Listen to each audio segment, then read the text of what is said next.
भारत की धरती ने अनगिनत वीरों को जन्म दिया है, लेकिन कुछ ऐसे होते हैं जिनकी वीरता और त्याग युगों युगों तक अमर रहते हैं।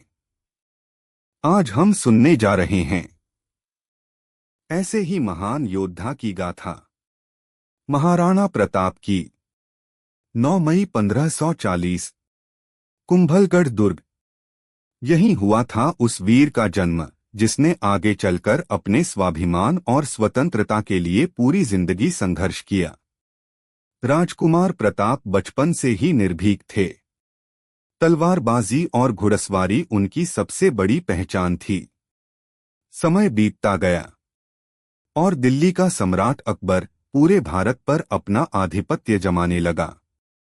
कई राजपूत राजा अकबर के अधीन हो गए, लेकिन प्रताप ने कहा, मेवाड़ की धरती गुलामी स्वीकार नहीं करेगी। अकबर ने दूत भेजे, समझौते की कोशिशें की, पर प्रताप का हृदय अडिग रहा। आखिरकार टकराव अवश्यंभावी था। अकबर ने अपने सेनापति राजा मान सिंह को विशाल सेना के साथ भेजा और दूसरी ओर प्रताप खड़े थे अपनी छोटी सी पर साहसी सेना के साथ। उनके साथ थे भीलों के वीर राजपूत योद्धा और सबसे बढ़कर उनका विश्वासपात्र घोड़ा चेतक।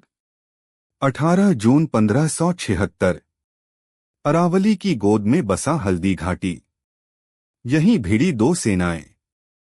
युद्ध का नगाड़ा बजा, तलवारें टकराईं, भाले बरसे, तीरों की वर्षा हुई।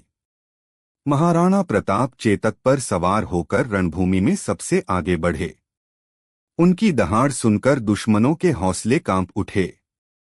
युद्ध के बीच चेतक ने चमत्कार कर दिया। उसने अपने स्वामी को लेकर अकबर के हाथी पर छलांग लगा दी और मान सिंह पर सीधा वार किया। लेकिन इस संघर्ष में चेतक बुरी तरह घायल हो गया। उसके पैर में गहरा घाव हो चुका था। फिर भी चेतक रुका नहीं। उसने महाराणा प्रताप को रणभूमि से सुरक्षित बाहर निकाल दिया और कुछ ही देर बाद अपनी अंतिम सांस लेकर अमर हो गया। हल्दी घाटी का युद्ध निर्णायक नहीं था।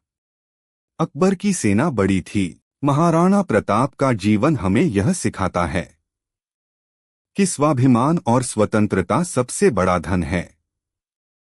प्राण जाए तो जाए, लेकिन स्वतंत्रता की रक्षा करनी चाहिए। महाराणा प्रताप और चेतक की यह गाथा आज भी हमें साहस, त्याग और देशभक्ति की प्रेरणा देती है।